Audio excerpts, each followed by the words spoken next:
જે આજે વોટ ચોરીના વિરોધમાં જે વિશાળ રેલી કાઢવામાં આવી હતી ત્યારબાદ પોલીસ અટકાયત કરી હતી. જે પ્રકારનું શાસન ભારતમાં ભારતીય જનતા પાર્ટી એમના વડાપ્રધાન દ્વારા થઈ રહ્યું છે, જેના અનેક અનુભવો દેશની પ્રજાને, ગુજરાતની પ્રજાને થયા છે. બેકારી, મોંઘવારી, ભ્રષ્ટાચાર તો સામાન્ય બાબત છે, પરંતુ પહેલગામ હોય, પુલવામા હોય, સંરક્ષણની બાબત હોય, વિદેશ નીતિ હોય, દેશનું સ્વાભિમાન હોય, આ તમામ બાબતોને જોઈએ તો પહેલા એમ લાગે કે લોકોની ચૂંટાયેલી સરકાર છે, પરંતુ આ જે પ્રકારની ભ્રષ્ટાચાર, ચોરી, દેશ વેચવાનું કામ ભારતીય જનતા પાર્ટી એના વડાપ્રધાન એ કરી રહ્યા છે, ત્યારે એમાંથી ફલિત થયું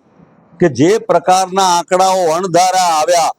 ચૂંટણીના પરિણામો અણધારા આવ્યા, અને એની તપાસ ચૂંટણી પંચને કરવાની કહી, અને ઈવીએમના ગોટાળા તો સ્વાભાવિક વાત હોય, પણ જે પ્રકારે મતદાર યાદીઓના ગોટાળા આ દેશના વિપક્ષના નેતા, સૌના નેતા રાહુલજી એ બહાર લાવ્યા કે આ ચૂંટણી પંચે મતદાર યાદીઓમાં એકને બદલે બીજાનું નામ, ફોટોગ્રાફ બદલાયેલા હોય, એક જ નાનકડો રૂમ કે જેમાં બે માણસ પણ ના રહેતા હોય, એને બદલે 80 વોટરોના નામ હોય, ફોટા બદલી નાખવામાં આવે, એક વોટરના નામ બીજા 6 રાજ્યને જુદી જગ્યાએ હોય, ફોર્મ 6 બદલાયેલા હોય, અને એ કરતા અનેક રીતે જે પરિણામો પ્રજાએ કલ્પ્યા ના હોય. પ્રજા હંમેશા એવું કહે કે ભરતભાઈ, રાજેન્દ્રસિંહભાઈ, અમે તો તમને મત આપ્યા છે, પંજાને મત આપ્યા છે, કોંગ્રેસને મત આપ્યા છે, અને એના કારણે આપ 1 લાખ કરતા વધારે વોટોથી જીતવા જોઈએ, પણ પરિણામ આવ્યું તો 2 લાખ વોટ. પ્રજા કે, લોકો કે, શેર સટ્ટા બજાર કે,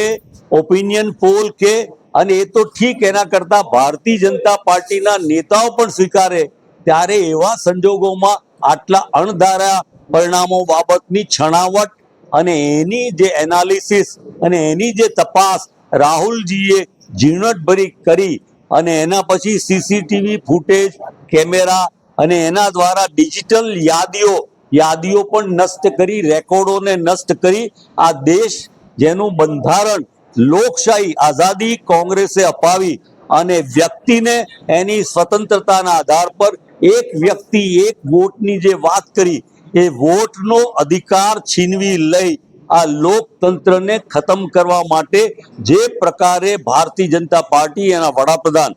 આજે અત્યારે ભલે એમને એમ લાગે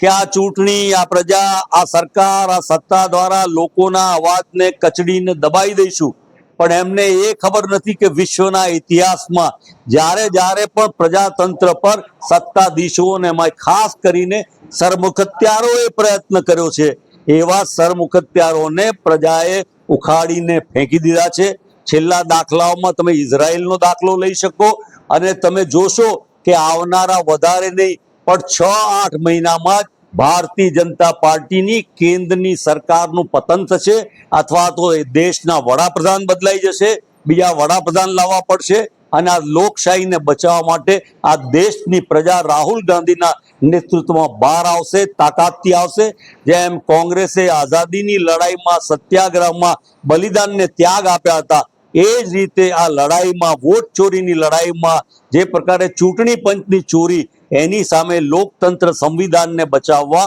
આ દેશના તમામ વર્ગના તમામ લોકો એમાં લાગીને લડત આપશે.